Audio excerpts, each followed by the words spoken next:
Okay, good morning everyone. I'm Eric Jones, E-R-I-C, Jones, J-O-N-E-S, Police Chief for Stockton Police Department. With me is Ron Freitas, Supervisor for the District Attorney's Office, San Joaquin County District Attorney's Office. I'm going to first go over a summary narrative of what occurred. Then I will be releasing some of the suspect information. And please know that I won't be able to give all of the details because, number one, we may not have them yet. Number two, it is an active, ongoing investigation. Although I'm thankful that none of our officers, none of our law enforcement staff were injured during this incident, and although I'm very thankful that not more hostages were taken or harmed, which was a very significant concern for us, my heart definitely does go out to the family of the deceased hostage from yesterday's incident. At 2:11 p.m.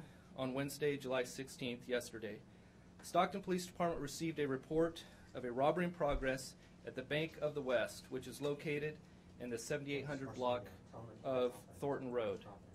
Three adult males armed with firearms were inside.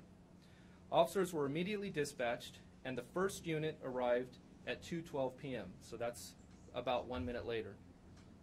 Officers could see inside, and they verified that there was in fact a robbery in progress. One of the suspects was seen heading toward the door with a hostage, but then went back inside.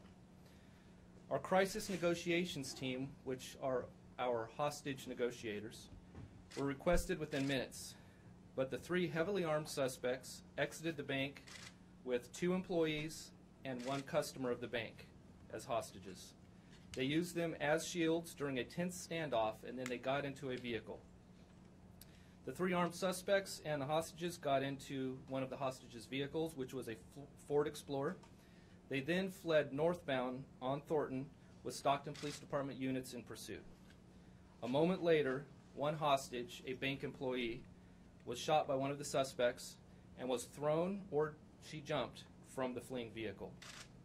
The suspects continued the pursuit through Lodi and Acampo on freeways and surface streets and back to and through North Stockton. Primary routes that they were on were Highway 99, Murata, Interstate 5, Hammer Lane, and they went through a lot of other smaller surface streets as well. At one moment, a police commander was in his unmarked vehicle at Murata Lane and Highway 99 off-ramp when he saw the suspect vehicle take the exit and stop and lie in wait while one of the suspects pointed an assault rifle pointed at the officers who we believed were about to be ambushed. Our officer fired several rounds at the suspect vehicle, causing the suspects to flee again after they too again opened fire. The pursuit continued through Stockton.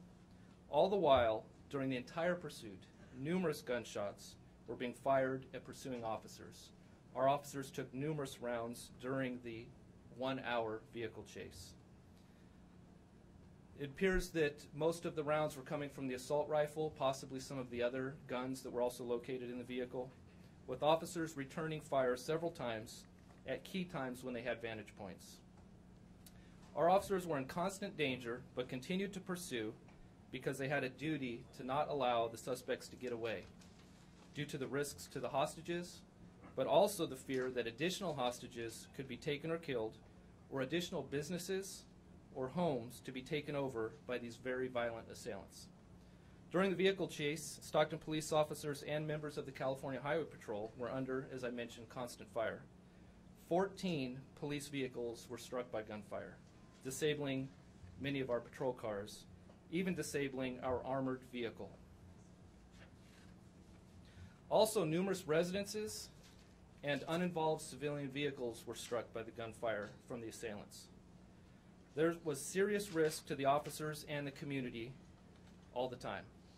At 3:15 p.m., a second hostage, again, either was thrown or jumped from the fleeing vehicle, and that was at the intersection of Dawn and Portola. The suspect vehicle was eventually disabled and stopped on Thornton Road at Otto. The suspects continued firing at officers who returned fire until the gunfire from the suspects stopped. The officers were presented with an extremely intense and difficult situation, as this was a busy residential area with possibilities of bystanders being shot or also taken hostage. and the officers were being fired upon, many nearly being struck numerous times. Preliminary indications are that the surviving gunman used the final hostage as a shield. At the conclusion of the event, 2 suspects were killed, 1 survived.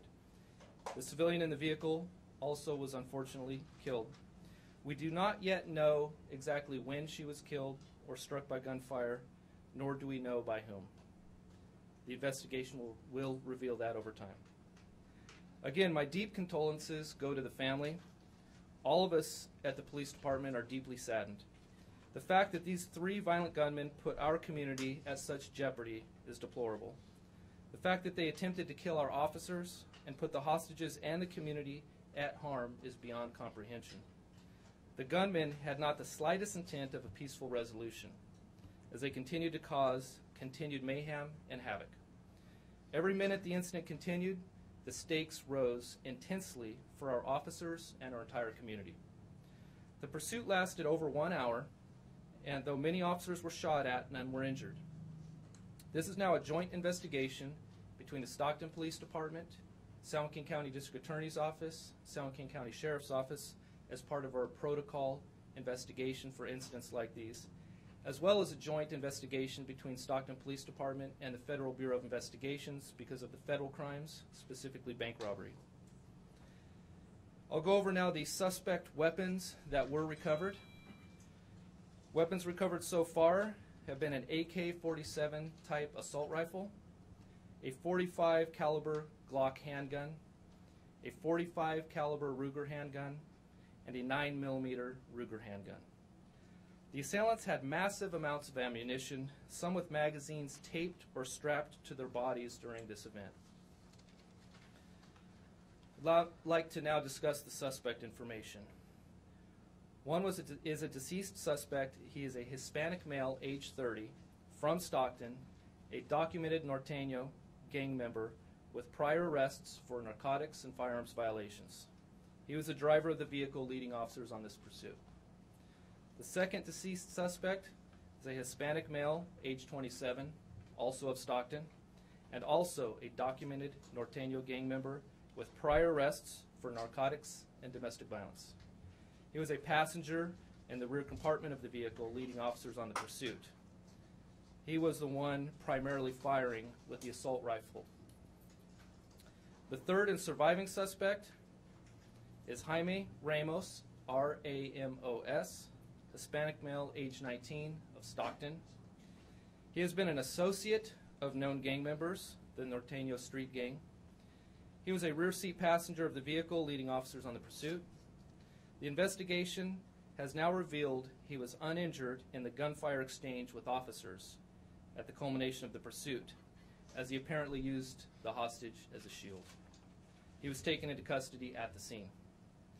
He was subsequently booked into jail and charged for homicide, kidnapping, robbery, and attempt homicide of police officers. We continue to look into whether these suspects have involvement in other similar robberies and bank robberies. I'd like to again remind everyone this is still an ongoing multi-agency investigation. I want to thank the other law enforcement agencies that helped during the incident as well as now during the investigation. I believe our police officers, our police staff, including our district. In my over 2 decades of law enforcement, I have never seen or experienced this type of total disregard for human life, nor the intensity of the situation that our officers were faced with. It is very rare for bank robbers to take hostages. It is very rare for them to so heavily arm themselves and prepare to kill, and then to actively and continually to try to kill our police officers. That concludes the information I'm prepared to give at this time. I will take a few questions. Chief, Tony Lopez with CBS 13 News. I know you can't get into any details, but can you talk about the protocol of returning fire when you're being fired upon, knowing there is a hostage in that said vehicle or building?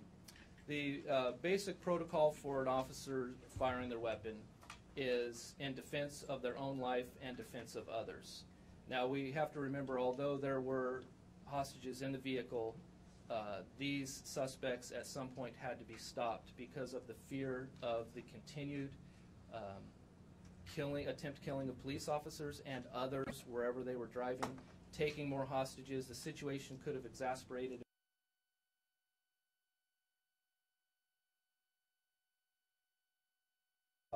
That the police officers have to do, making split-second decisions on what to do and when to do it, knowing that there could be or are hostages in the vehicle, but also knowing they will do more damage and kill more people is always a possibility. It really shows the very difficult job of law enforcement officer.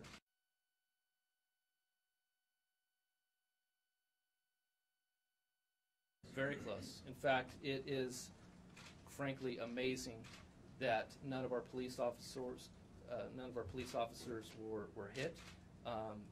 We're talking within inches in some cases, as well as rounds hitting other houses, other cars, other people walking down the street. They were driving during a very busy time, down busy highways, down busy surface streets. So again, although I'm deeply saddened by the one hostage that was killed, I am at least thankful that others were not killed. Chief, how many KCRA? Thank you, Chief. Let's talk about gangs a little bit. There was a gang sweep just last week. Do we know about these suspects? Were they targeted? I don't have the specific information or background on these specific suspects. I'll talk a little bit about the Norteño Street Gang. It's definitely been one of our targets. It has been a problem gang for the city of Stockton. Many of you are aware of our Operation Ceasefire, where we work collaboratively with the District Attorney's Office, Sheriff's Office, our other law enforcement neighbors, as well as our federal agencies. This Norteño Street Gang has hit our radar as far as Operation Ceasefire. They have more than hit our radar now, I'll tell you that. Chief, how much money was taken from the bank? Chief, what has Ramos said to your people about what they were thinking yesterday, what their goal was? I'm unable to discuss anything about any statements that may or may not have been given by the suspects. What do you think they were up to? What was their final goal? The only thing I'm able to talk about is clearly it was a bank robbery that was completed. Hostage taking was completed. And I believe that there definitely was a goal of killing other people, including our police officers, based on the havoc that they were doing that day. And if you just look at some of the photos of the rounds that our patrol cars hit, they were attempting to kill police officers. So did they go into the bank intending to take hostages, or did something go wrong? I don't have enough information to discuss. How much money was taken, and about 3 hostages, specifically the woman who was killed? How did that happen? Did she just happen to cross paths as she was coming in, not knowing that there was a bank robbery taking place at that moment, literally crossing paths? So the amount of money, it's too much of an ongoing investigation with the Federal Bureau of Investigation, so we're not able to give that information. I can confirm that money was taken. Regarding the hostage takeover of the bank, the security guard was tied up. So when these assailants went into the bank armed with this weaponry, ultimately, I do not know if they anticipated the police officers' arrival so swiftly, but they definitely exited with the 3 hostages, and the moment became very tense and very serious from that moment forward. Chief, are these the same guys that hit January? Pulled off, the suspect vehicle kind of pulled off to the side, and we know that you guys were able to see one of the guys getting ready to try to shoot at officers.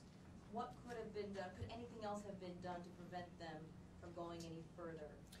So there were actually several incidents where the vehicle either slowed or stopped around corners so they could ambush officers coming around the corner. That was clearly their intent.